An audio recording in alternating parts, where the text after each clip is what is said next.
Hello students, welcome back to your YouTube channel doctor Priyanka Singh maths. आज हम देखेंगे एसिम्पटोट्स निकालना। यहाँ पर आपको ये इक्वेशन गिवन है जिसका आपको एसिम्पटोट्स निकालना है। ये कर्व की इक्वेशन है। इसके लिए आपका एक वर्किंग रूल है, एक मेथड है पर्टिकुलर, जिससे आप इजी वे में सारे एसिम्पटोट्स निकाल सकते हैं। ठीक है, और यहाँ पर हम रियल एसिम्पटोट्स ही निकालेंगे। इसके लिए सबसे पहले आपको क्या करना है, यहाँ पर आप देख लीजिए कि थर्ड डिग्री के कौन कौन सी टर्म्स हैं। 3 डिग्री की सबसे हाईएस्ट डिग्री यहाँ 3 है, तो 3 के हम देखेंगे तो ये है, ये और ये तीनों 3 डिग्री के टर्म्स हैं, क्योंकि इसकी भी आप पावर x की पावर 1 है, y की 2 है, टोटल ये 3 हो जाएगा। इस तरह से आपको ये चारों टर्म्स 3 डिग्री की हो गई। एंड ये जो है ये तीनों आपकी सेकेंड डिग्री की हो गई, एंड ये दोनों आपका हो गया फर्स्ट डिग्री का। ओके, एंड ये आपके कितने हैं, 3 डिग्री के। तो आपको क्या करना है, लिखना है फाई 3m। ये क्या है, this is a representation of a function. Function represent कर रहा है फाई 3, और किस वेरिएबल का, m। तो ये आप कैसे निकालेंगे, इसके लिए आपको क्या करना है, x की वैल्यू 1 रखनी है, ओके, एंड y की वैल्यू क्या रखनी है, m। कहाँ, जो आपकी थर्ड डिग्री की टर्म्स है उनमें। तो आप देख सकते हैं ये चारों टर्म्स 3 डिग्री की हैं, तो इन चारों में हम x की वैल्यू 1 रखेंगे और y की वैल्यू m। तो ये कितना हो जाएगा, y की जगह पर m³, यहाँ भी रखेंगे तो 5m² प्लस 8m-4, ये हमें मिल जाएगा 3m। क्लियर। इसी तरह से हम 2m निकालेंगे। 2m ये क्या रिप्रेजेंट कर रहा है, again a function of variable m। ठीक है, एंड ये कहाँ से मिलेगा आपको, जो सेकेंड डिग्री की टर्म्स हैं ये तीनों, इन तीनों में आपको x की वैल्यू 1 रख देनी है और y की वैल्यू m। तो यहाँ हम रखेंगे y की वैल्यू m, तो ये -3m² प्लस 9m-6 ये आ जाएगा, and this is our 2m। इसी तरह से आप 1m निकाल सकते हैं। जो 1 डिग्री की टर्म्स हैं ये दोनों, इन दोनों में आप x की जगह 1 रखिए, y की जगह पे m, तो ये मिलेगा 2m-2। इजी है। ये वर्किंग रूल का यूज़ करके आप एसिम्पटोट्स इजीली निकाल सकते हैं। एसिम्पटोट्स निकालने के लिए आप जानते हैं इक्वेशन क्या होती है एसिम्पटोट्स की, y = mx + c। ये एक लाइन की इक्वेशन है, वही आपके एसिम्पटोट्स होंगे, एसिम्पटोट्स लाइन की फॉर्म में होते हैं। y = mx + c मतलब m स्लोप होता है और c आपका सेंटर से डिस्टेंस होता है उस लाइन का या उस एसिम्पटोट्स का। तो वही आपको सबसे पहले चाहिए, क्या, m और c। जब ये दोनों वैल्यूज़ आपको पता चल जाएंगी तब आप रख देंगे ये वैल्यू y = mx + c में, और आपको एसिम्पटोट्स मिल जाएंगे। इसीलिए हमने ये m लिया है, m वेरिएबल लिया है। ठीक है, ये स्लोप है। अब आपको एसिम्पटोट्स चाहिए, मतलब m और c की वैल्यू चाहिए। m की वैल्यू के लिए आपको क्या करना होगा, जो आपकी हाईएस्ट आई है पावर, हाईएस्ट डिग्री है 3m, इसको 0 से इक्वेट कर लेना है एंड सॉल्व कर लेना है, आपको m की वैल्यूज मिल जाएंगी। ओके, ये फर्स्ट स्टेप है। क्या करना है आपको, 3, 2, 1 निकाल लेना है। एंड ये सेकेंड स्टेप है जिससे आप m निकालेंगे। जब आप हाईएस्ट डिग्री वाले फंक्शन को 3 को 0 से इक्वेट करेंगे तो आपको m की वैल्यूज मिल जाएंगी। देखते हैं इसको सॉल्व करके। m³ - 5m² plus 8m-4 = 0। ये थर्ड डिग्री की टर्म इक्वेशन है, इसके 3 रूट्स मिलेंगे। और कैसे सॉल्व करते हैं इस इक्वेशन को आप जानते होंगे, स्कूल में भी आपने किया होगा। इसमें आप रैंडमली m की वैल्यू रखिए, तो हम रख देते हैं m = 1 इसमें। क्या मिलेगा, ये लेफ्ट हैंड साइड आपको मिल जाएगा 1³ -5 × 1² प्लस 8-4, ये 9 हो गया एंड ये -9। ये RHS के इक्वल आ गया। मीन्स हमारा जब हमने m की वैल्यू 1 रखी तो लेफ्ट हैंड साइड और राइट हैंड साइड जो है सेम है। दैट मीन्स कि m is equals to 1 is one of the root of this equation. Okay, इस इक्वेशन का एक रूट हमें मिल चुका है। अब हमें 2 निकालने हैं। सो 2 और जो हैं उनके लिए आप डिवाइड कर सकते हैं। ये m -1 हो जाएगा और ये m³ -5m² प्लस 8m-4, इसको डिवाइड कर दीजिए। डिवाइड करने के लिए आपको पता है m³ बनाना है, सो m² से मल्टीप्लाई किया, ये -5m² हो जाएगा। साइन चेंज करेंगे, ये आपका -4m² प्लस 8m-4। अब -4m से मल्टीप्लाई करेंगे तब जाके ये बनेगा -4m² plus 4m। Sign change, ये कैंसिल हो गया और ये आपका 4m-4। सो +1 से कर दिया, +4 से।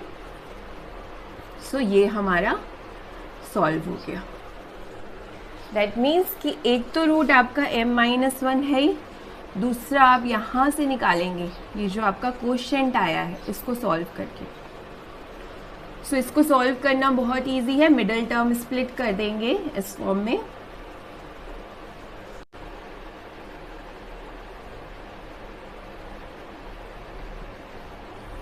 सो अदर 2 रूट्स आप देख सकते हैं मिल ही गए हैं।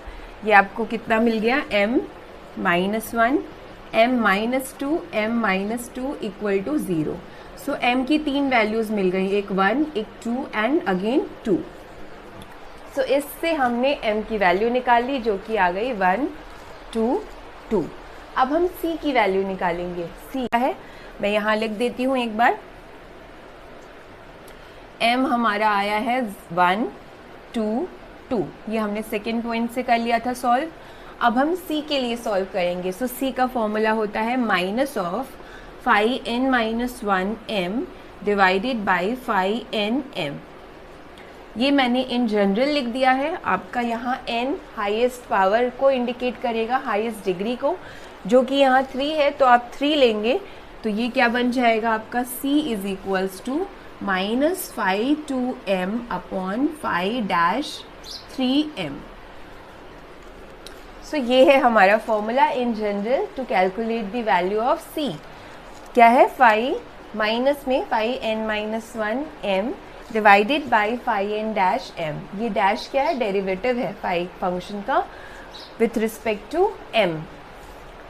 सो हम यहाँ वैल्यू रखेंगे, बट उसके पहले हमें ये निकाल लेना है 5-3 तो हमारा 5-3 ये है, इसको एक बार डिफ्रेंशिएट करना है तो आपको मिल जाएगा 5-3m डैश। तो यहाँ कितना हो जाएगा, m³ का डेरिवेटिव 3m², इसका हो जाएगा 5 × 2 10m प्लस 8, और ये -4 कांस्टेंट है 0। सो ये हमारा आ गया 5-3-m। ये वैल्यू हम यहाँ रखेंगे। सबसे पहले 5-2m रख देते हैं जो कि है -3m² प्लस 9m-6, और नीचे रखेंगे 5-3-m तो 3m² माइनस 10m प्लस 8। आप चाहें तो माइनस साइन मल्टीप्लाई कर दीजिए, सो ये सॉल्व हो जाएगा थोड़ा सा इस तरह से। ये है हमारा c फॉर दिस प्रॉब्लम। तो इसके लिए c भी आ चुका है। अब हम m की वैल्यू इसमें रखेंगे और c की वैल्यू निकाल लेंगे। So for m is equals to 1, जो हमारा पहला m है 1, उसके लिए c देख लेते हैं कितना होगा। यहाँ 1 रख देंगे, 3 - 9 + 6, 3 - 10 + 8, कितना आ रहा है 6 + 3 9 - 9 अपॉन 11 - 10, सो 0 आ रहा है, 0। For m is equals to 1, c is equals to 0। For m equal to 1, c is equals to 0, ये हमें मिल गया। अब हम सेकेंड के लिए देखते हैं। फॉर m इक्वल टू 2, इसके लिए c की वैल्यू कितनी होगी, तो यहाँ 2 रखेंगे, 2 का स्क्वायर 4, 9 × 2 + 6 डिवाइडेड बाय 3 × 4 माइनस 10 × 2 + 8, कितना आ रहा है देखिए, 4 × 3 = 12, 12 + 6 हो जाएगा आपका 18, एंड ये 9 × 2 = 18। यहाँ 4 3 सा 12, 12 प्लस 8 20 एंड दिस इज 20. सो 0/0 आ रहा है विच इज़ अनडिटरमाइंड फॉर्म. ठीक है. सो इस केस में आपको इसको दूसरे मेथड से सी का वैल्यू निकालना पड़ेगा. सो दिस इज, ये आपका एक तरह से सॉल्व नहीं हो पाया बिकॉज सी की वैल्यू 0/0 है जो कि डिफाइन नहीं है. तो अब हम सी किस तरह से निकालेंगे वो आपको मैं बताती हूँ. जब इस तरह से हो कि सी आपका अनडिटरमाइंड फॉर्म में आ जाए तो आपको सी दूसरे फॉर्मूले से निकालना है. एंड द फॉर्मूला इज, सो अगर आपका सी उस फॉर्मूले से नहीं आ रहा है, कौन सा, minus of phi n minus 1m divided by phi n dash m, undetermined form आ रहा है, 0/0 आ रहा है सी की वैल्यू, तो आप इस फॉर्मूले से सी की वैल्यू निकालेंगे. ये फॉर्मूला क्या है, c²/2 factorial phi n double dash m plus C phi n minus 1 dash m plus phi n minus 2m equal to 0. यहाँ पर n हाईएस्ट पावर को इंडिकेट कर रहा है, हाईएस्ट डिग्री विच इज़ 3, तो हम यहाँ 3 रख देंगे. सो हमारा फॉर्मूला कन्वर्ट हो जाएगा phi 3 dash double dash m plus C phi 2 dash m plus phi 1m equal to 0. So इस फॉर्मूले से हम वैल्यू निकाल लेंगे. तो हम रख देते हैं सबसे पहले यहाँ पर value. So c²/2 factorial, 2 factorial is 2. इसको आप एक्सपेंड भी कर सकते हैं अगर आपका डिग्री 4 है तो. अगर 4 है फिर भी ये केस अगर अराइज हो रहा है सो आप यहाँ पर 3 फैक्टोरियल वाली टर्म और ऐड कर लेंगे. c³ factorial phi 4m. Okay, यहाँ पे n लिया है सो यहाँ पर n-1 हो जाएगा. आप समझ रहे होंगे ये हमारा पर्टिकुलर 3 डिग्री के लिए है, 4 डिग्री के लिए थोड़ा सा एक्सटेंड कर देना है आप. ओके, सो यहाँ पर हम रखते हैं फाई 3 डबल डैश की वैल्यू जो कि यहाँ से निकालेंगे. ये फाई 3 डैश है, इसको एक बार और डिफ्रेंशिएट कर लेंगे तो फाई 3 डबल डैश मिल जाएगा जो कि आएगा आपका 6m माइनस 10. हमें फाई 2 डैश m भी चाहिए तो इसको डिफ्रेंशिएट कर लीजिए, कितना मिलेगा, -6m प्लस 9. अब ये वैल्यूज उठा के यहाँ रख देंगी तो ये हो जाएगा 6m minus 10 plus c -6m plus 9 plus 2m minus 2 equal to 0. इसको सॉल्व कर लीजिए. इस इक्वेशन को सबसे पहले 2 है यहाँ पर, आप इसको कैंसिल कर लीजिए, यहाँ से कॉमन निकाल कर 2, तो ये हो जाएगा 3m minus 5 plus c -6m plus 9 plus 2m minus 2 equal to 0. लेते हैं m इक्वल टू 2. उसी के लिए सॉल्व नहीं हो रहा था c का वैल्यू, इसलिए हम m इक्वल टू 2 रखेंगे इस इक्वेशन में. सो हमें क्या मिलेगा, c², यहाँ 2 रख देंगे, 3 इंटू 2 6 और 6 माइनस 5 1. फिर यहाँ रखेंगे 6 2 12, 12 माइनस 9 3 माइनस 3. सो ये हो जाएगा -3c. यहाँ भी रखेंगे 2 तो ये हो जाएगा 4 माइनस 2 4 2. इसको सॉल्व कर लीजिए, ये हो जाएगा आपका -c minus 2c plus 2 equal to 0. c minus 1 minus 2 common लेंगे तो c माइनस 1. इस तरह से c माइनस 1 एक फैक्टर है, c माइनस 2. सो c की वैल्यू हमारी आ गई 1 एंड 2. सो दोनों m के लिए हमारा c आ चुका है, एक है 1 एंड सेकेंड है 2. सो अब हमारे पास ये सॉल्व हो चुका है. इन द फिफ्थ स्टेप में हम लिखेंगे आंसर, एसिम्प्टोट्स. ओके, 5 स्टेप्स में ये सॉल्व हो जाएगा. 5th स्टेप में आपको मैं पहले लिख देती हूँ. For m equal to 1, c हमें मिला था 0. For m equal to 2, c is 1 and second c is 2. So अब हम लिखेंगे asymptotes. Therefore the asymptotes are, directly formula क्या होता है, y is equals to mx plus c.